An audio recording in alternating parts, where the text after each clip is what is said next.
Welcome to the Counting Capital Podcast, presented by Buchanan Street Partners. For informational purposes only and not to be relied on in any manner as legal, business, financial, tax, or investment advice, nothing in this episode is an offer to sell or the solicitation of an offer to buy securities. Join our host, Buchanan Street Chairman Robert Brunswick.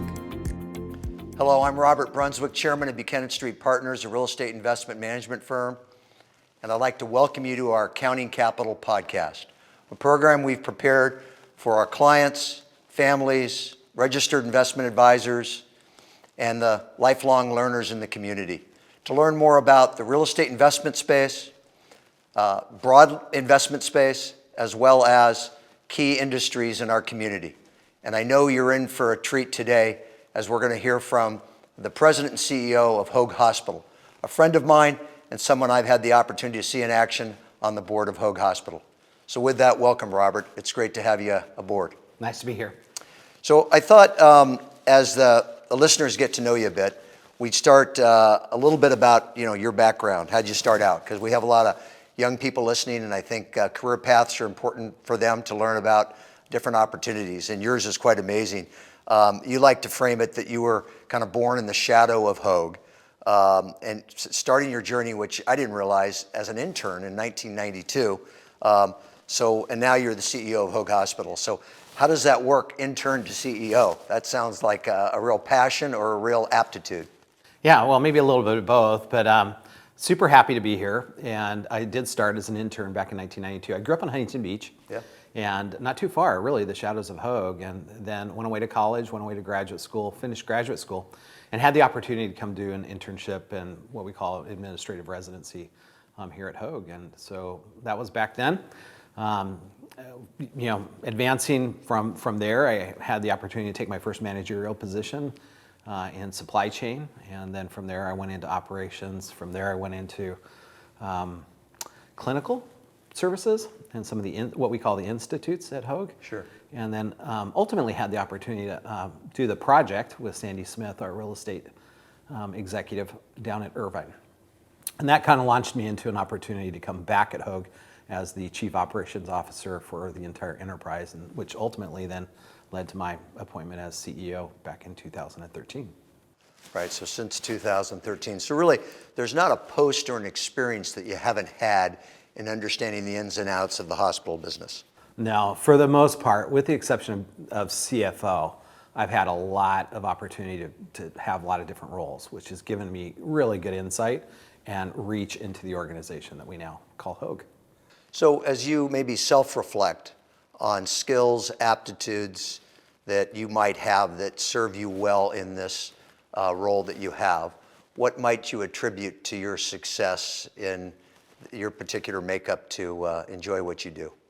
Yeah, so healthcare is a really complex, dynamic industry, but at the same time, you really have to have this human touch, this deep compassion for the patients and the caregivers, and so I think that's one of the things that's really helped me over my career is really understanding what they do, how they do it, how they interact with what challenges they have, and really helping them work through some of those challenges as they do what they do best, which is deliver outstanding healthcare to this community. Absolutely. Well, so if you think about when you started in healthcare to today, what really has changed? And I'm going to ask you as we go on a little bit, and what's the future have in store for us? But what's different today than when you started in healthcare? Healthcare constantly is changing. I was thinking back to 1990. The body of knowledge, they used to say, I'm going to call it clinical knowledge, would change would double about every 7-8 years. When I started back in graduate school, that's what the numbers were, at least that's what they shared. Today, that body of knowledge in healthcare changes about every 18 months.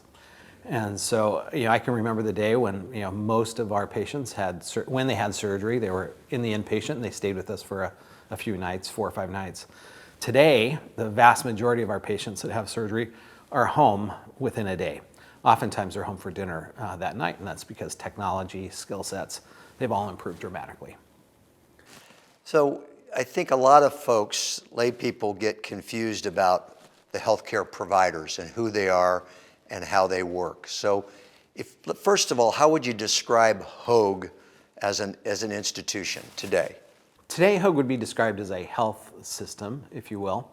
In the United States, there's really two models of hospitals, if you will. The first model that everybody knows is the community hospital, which is what Hoag has historically been. They're a general hospital with lots of services, an emergency room, and they're there for the general provision of acute care within a community. We also have the other model, which is called academic medicine or university medicine, which you would find at universities that have medical schools, where their primary motive is to teach and maybe do research, and then they provide care as well. But Hoag, over the last number of years, has kind of morphed into the middle space, or gone between those two, where we take the best of academic medicine and a lot of the things that are known at university hospitals, and pull them into the community setting, and we call that privatemics. So it kind of sits between the two models, and there's a lot of advantages for being there. You get the expertise of the university setting, all the clinical research. In fact, a lot of people don't realize just how much clinical research is going on at Hoag. We have over 220 clinical trials that are going on, a lot in cancer, a lot in neuro, a lot in orthopedics and cardiac. But we've got about 70 to 80 clinical trials that are in the pipeline that are coming to this community. And so by the end of the year, we'll be well over 300 clinical trials that we can offer to the community. So Robert, so privatemic, combination of the two, Yep. which is kind of the best of both worlds. So when you think of a Mayo or a Cleveland Clinic, how would you describe them? Are they privatemic or are they more academic? What category do they fall in? That's a great example of a privatemic institution. Both of those? Both of those. Yeah, so they're not universities, but they're clearly more sophisticated because of their capabilities, the amount of commitment that they have to research and clinical trials. But they're your community hospitals that have morphed over time into this space. We believe it's the right space for this community.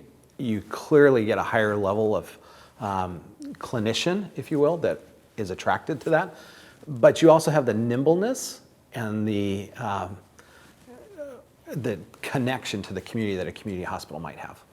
So let's talk about these clinical trials, because I want to make sure everybody understands this, because I think this is important. You said round math, 200 clinical trials today going to 300. So what exactly is a clinical trial? What are the different types of clinical trials? We'll start there.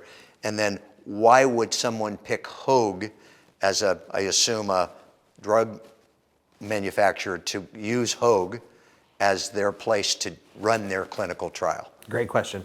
So for simplicity's sake, there's really clinical trials around new pharmaceuticals that are coming out, new drugs that are being tested by a lot of the pharmaceutical companies across the world. Then you also have the biotech industry, which is new technologies that are finding their way into the delivery of healthcare. And those are the two big categories where you see a lot of clinical trials housed. And so one of the reasons why Hoag has been a place where a lot of these companies want to deploy their clinical trials is because we can move very fast. That's one reason. The second reason is Hoag has a large patient population that it serves. Orange County is 3.2 million people. It's a highly desirable healthcare institution. We do a lot of volume of various conditions. And so if you're a biotech company, that's a place that you want to get to. They're fast, lots of access to patients, and high quality. And so those attributes help attract these clinical trials into this community. Now, for the community's benefit, they get access to leading edge technology and medications that are really at the leading edge of healthcare delivery. And so there's a lot of wins for the biotech companies, the pharmaceuticals, and for Hoag and the community. Are there different levels of clinical trials? So there's the federal government ranks them in 3 different categories, and it's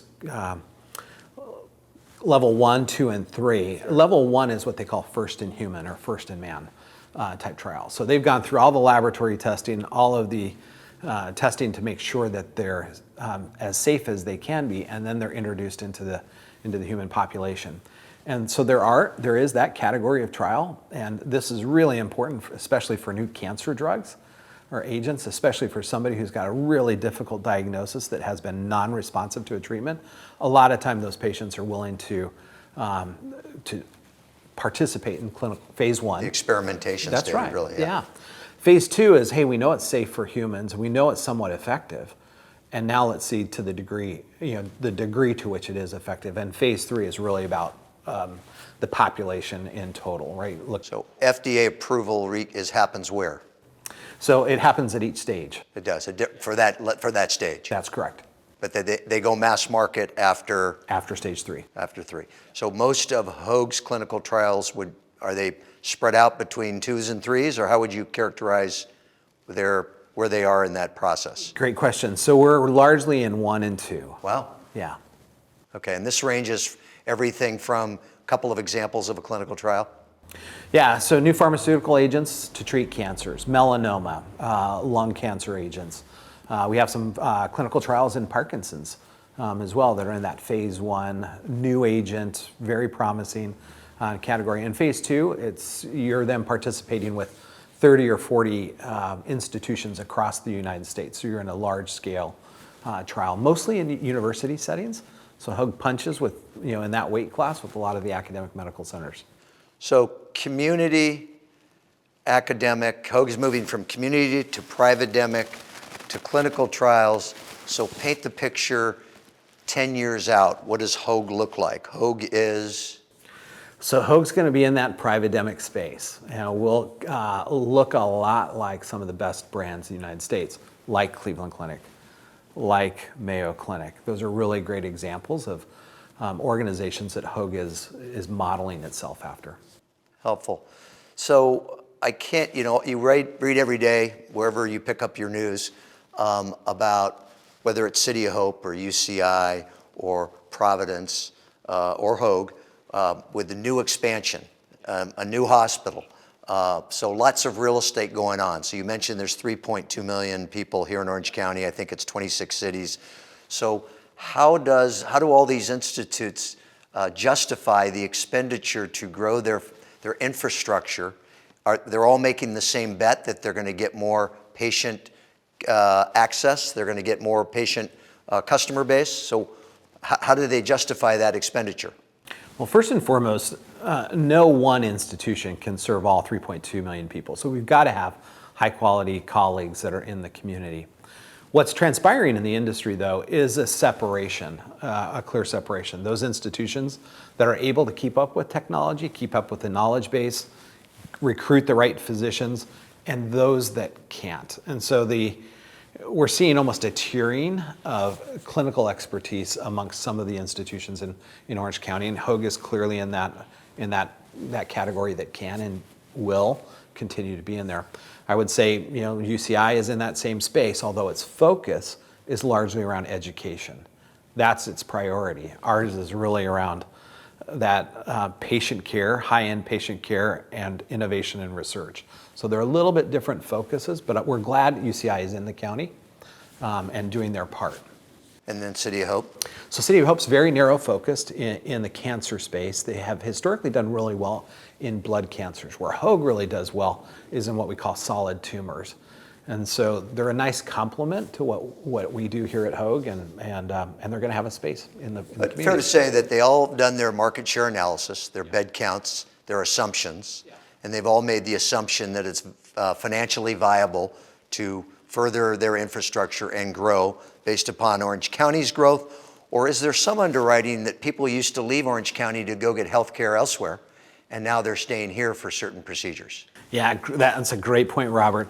It used to be a decade ago that 1 out of every 5 patients in Orange County would leave Orange County to get expert care.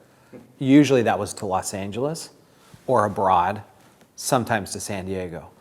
And now with the investments that Hoag is making, we are clearly addressing that population to say you really don't need to go to Los Angeles to get that expert level of care. We have it right here in this community for you. When I was a kid, my mom wanted me to be a doctor. The doctor was held out as you've arrived, okay? Best in class, great compensation, respected in your community. It seems like that fewer people are aspiring for that career path. I don't want to presuppose or project something I'm not 100% accurate on, but you get that sense. And so you think about all this growth in Orange County, where's the talent going to come from? Where do these doctors come from? Where do these nurses come from? And then I'll touch upon real estate. Where do they live, given the affordability issue? Is that a challenge for you as a CEO?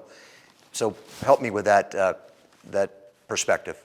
Medicine is getting very subspecialized. So it used to be just a cardiologist, right? I went to the cardiologist. Well, now there's about 7 different subspecialties within cardiology itself. Okay. That is true for almost every specialty. And what people need and deserve is that level of expertise that they find at the subspecialty level. That means we've got to go find and bring into this community the talent that can bring that subspecialty expertise here. And it doesn't always exist locally. In fact, most of our physicians that we recruit to Hoag are coming from out of state, from afar, because we're finding the best, top 5 in the country, and that becomes our recruitment list to bring back to Newport Beach, to Orange County. So that begs the question of why is Hoag succeeding in recruiting these people? And the price point of a home here to live here is much more expensive. So how does that math work, and what's bringing that talent to Orange County and Hoag in particular?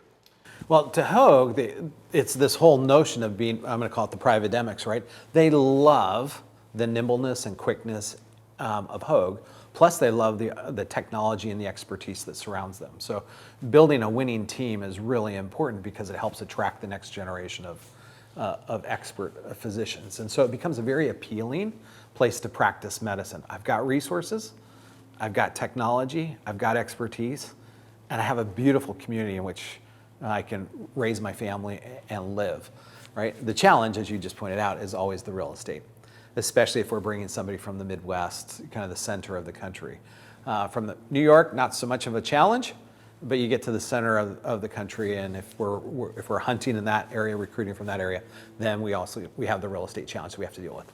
So can you give me a couple of examples of key points that differentiated Hoag landing a key recruit? I mean, I know you're getting people from the Sloan Kettering, the Dukes, some prestigious places, academic places. So what's getting them to Hoag? So our ability to recruit really boils down to letting them experience the Hoag culture and the Hoag environment.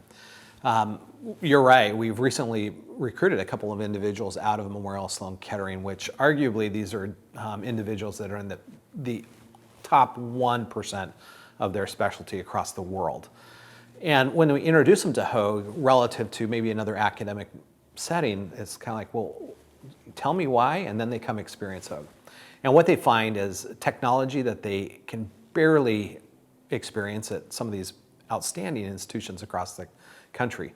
A team that is so collaborative, so committed and passionate about their work, of fellow experts that surround them, that help them get the results that they need. And then candidly, this philanthropic natured community that really gets behind a lot of the goals and passions that they have as physicians. And you bring all that together and they really realize this is a special organization in a special community, and I'm probably not going to have this kind of opportunity in my career except in places like Hoag, which are very few. And so we recruit them out here, we expose them to all of these things, and oftentimes it's like magic. It really works well. And Stephen Wong is one of our physicians that we recently recruited from Memorial Sloan Kettering. He had 2 offers at 2 outstanding institutions, academic centers. He's the melanoma expert? He is. He's melanoma expert and has a technological lead in the world with what he does. And he came and experienced Hoag as a potential dark horse alternative. And then once he got in and saw all of those things, the technology, the philanthropic support, the surrounding expertise by way of team members, it was an easy decision for him. And just in a matter of a couple of weeks, he made his decision to come to Hoag. Now we have that expertise in this community. We're so fortunate to have it. And anyhow, he's just a trailblazer for not only Hoag, but for the whole melanoma condition that so many people battle these days. Well, especially in Southern California, right? Yeah. With the sun exposure and whatnot. Not surprisingly, I've had a chance to see you in action in my role on the board. And you never cease to amaze me with your poise, your calmness, your discipline. And so I think about even folks like that, like you. There must be things that keep you up at night. I mean, healthcare is going through lots of changes, so a lot of growth going on, a lot of competition. So what are challenges that keep you up at night or things you think about? I think about the payer model and some of the things that are going on in that arena. Tell me where that sits for you in terms of those worries. Yeah, well, you touched on one, and that's the whole health insurance, the payer model. It's changing radically. As you heard over the course of the last 10 years, there was a lot of talk about a single payer system or Medicare for all. Anyhow, there's a lot of conversation. I think the future of health insurance is a little unclear, to be sure, but Hoag has always positioned itself as that high quality, first class organization, which helps us negotiate really well with payers and creates access for our community to get access to Hoag through the payers or the insurers that they have. If I was on the patient side of this, I would really look hard as we go forward about what access you do have and what access your family has. Meaning that many insurers have different products, but you've got to really pay attention and say, within the product I am purchasing or that my employer is giving to me, I need to make sure I have access to high quality healthcare. It's important, and it gets really important the moment you actually need it. Yeah. Sure. Exactly. Yeah. So I think you've said it well. Do your homework, understand what you're getting. Of course, many people, they're subject to what their company might offer them, but there's different levels of things that they can look at. That's right. But certainly, arguably, you don't want to use it, but when you do, it's one of the best investments you have. That's correct. So Robert, as a follow-up on the payer comment you made, I assume the outcomes that Hoag provides, or the insurer projects they provide, is an enhancement for those payers to stay involved with Hoag because they believe it's a more efficient outcome in terms of the cost side of the overall equation. Is that a fair statement? That is a fair statement. Even the payers are evaluated on the clinical outcomes that the hospitals and the physicians provide. So the federal government ranks the payers. So to the extent that we rank high, which Hoag does, it also helps the payers want to have Hoag in their network or participate with them. So favorite aspect of your job? I know you got several, but your day is from one end of the hospital to the other end of the hospital, talking about lots of different stakeholders, to donors, to doctors, to administrators. What do you enjoy most about your day-to-day job? Yeah, so two things I really enjoy. One is the technology, right? The technology continues to just transform healthcare in a major way. And so watching the rapidity of with which technology finds its way into the healthcare space, which enables better outcomes for patients, that's really rewarding. It changes quickly. That's one. The second one is, at the end of the day, when you walk out, you realize I did a lot of good in the world today, right? Certainly here in our community. A lot of people were helped by virtue of the delivery of high quality healthcare, which the nurses and doctors and techs do every single day, and that's a very rewarding feeling. So there's really a psychic income to you, from your standpoint, aside from your day-to-day compensation, that just knowing you're making a difference in the world and what's going on. I'd be remiss if I didn't touch briefly what happened during the pandemic and COVID, because I know your staff and your team was on the front lines, and that was really something that hard to train and plan for. So 3 takeaways, if you don't mind, from the COVID experience, the pandemic experience at Hoag, from drugs we were able to offer, from the clinical trial reputation to just the behavior of your staff. Yeah, so it's really hard to kind of encapsulate 3 years of COVID, but one of the challenging things was in the early days of COVID, there wasn't a cure. There really wasn't even a diagnostic tool, right, at that point in time. And so the courage that was displayed by the nurses and the doctors in those early days, realizing that they don't know what they're dealing with in total. And it was something to behold. It was amazing to watch. And there was leadership that emerged from every part of the organization, not just the physicians and nurses. But people really leaned in because they're committed to this community and delivering high-quality healthcare. It was awesome to watch, something that I'd never seen in healthcare at that level before. It probably won't either, hopefully. Yes, right. So that was one. The second one was the speed at which we were able to get clinical trials up and running on vaccines or diagnostic tests was also super impressive as well. In fact, Hoag really kind of led the state of California in some of those early vaccine trials and feeding that information back, which literally went across the country, a lot of our results. And that was maybe a quiet win, but big win for Hoag to be in that leadership position within the COVID, the COVID era. And then maybe the last thing, we learned a lot during that period of time, so that, heaven forbid that we ever had a communicable disease like that. Hoag is in a far better place to respond holistically as an organization to make sure that this community is well taken care of.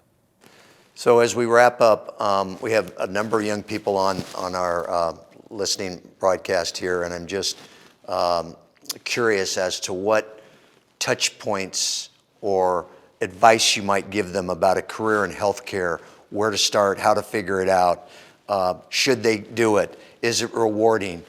Just give us that pitch or that framework, if you will, for somebody young thinking about this as a career. So it's a great way to mix business skills with technology, innovation, and adoption. And I think it's going to be a place where people are going to see probably the best of medicine is going to happen in the next 10 years compared to the last 30 years. I'm super excited about the future. Well, I want to thank you for your participation today. I mean, our community is so lucky to have you in the leadership at Hoag and making a difference like you do. And I know how hard you work and your team responds under your leadership, so it's just great to see. I want to thank everyone for tuning in to our Counting Capital podcast. This has been a treat with my friend, Robert Braithwaite, our CEO at Hoag Hospital. And I'll look forward to seeing you all at our next podcast. Thank you for your time today. Thank you for joining us on this episode of the Counting Capital podcast. To learn more about Buchanan Street Partners, please visit our website at buchananstreet.com. Buchanan Street Partners, capital you can count on.